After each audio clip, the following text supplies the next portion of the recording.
ये खेल का मैदान है।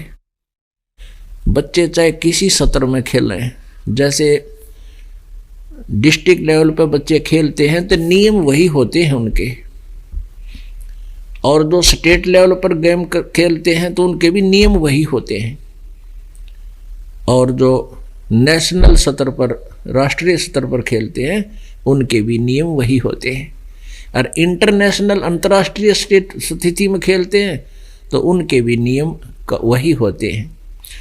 तो ऐसे ही क्या बताते हैं परमात्मा ने अपनी अमृतवाणी में बताया है, कबीर जी ने,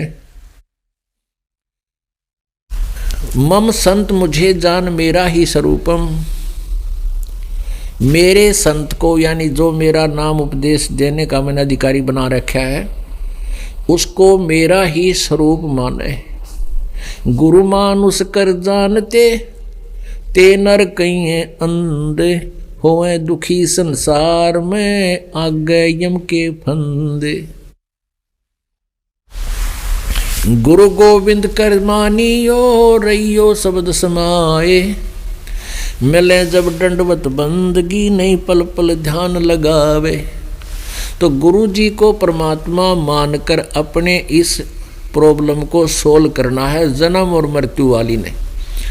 जैसे एक गणित में एक प्रश्न आता है, उसमें मूलधन ज्ञात करना होता है, उसके लिए सपोज करना पड़ता है, मान लो मूलधन 100 रुपये, और फिर वो 100 रुपये मूलधन मानने के बाद ही हम उस करोड़ों और अरबों के मूलधन को प्राप्त कर सकते हैं और अपना इक्वेशन, अपना ये प्रॉब्लम सोल्व कर सकते हैं। जब तक हम 100 रुपये मूलधन नहीं मानेंगे तो ओरिजिनल मूलधन को प्राप्त नहीं कर सकते। तो परमात्मा ने इसलिए बताया है कि आप जी वो 100 रुपये है, वो मूलधन नहीं था, वो ओरिजिनल मूलधन नहीं है, लेकिन उसके बिना वो मूलधन मिल नहीं सकता। तो गुरु जी को आप जी ने भगवान सपोज करना पड़ेगा। आपने ये मान कर के ये गुरु जी नहीं, ये भगवान खड़े हैं। और पुण्यात्मा जब आप भगवान के पास जाओगे तो आप जी कैसे व्यवहार करोगे जो इस दास के साथ आप कर रहे हो, और वो व्यवहार भगवान को मान्य है या नहीं है, नहीं है तो वहाँ से रिजेक्ट हो जाओगे।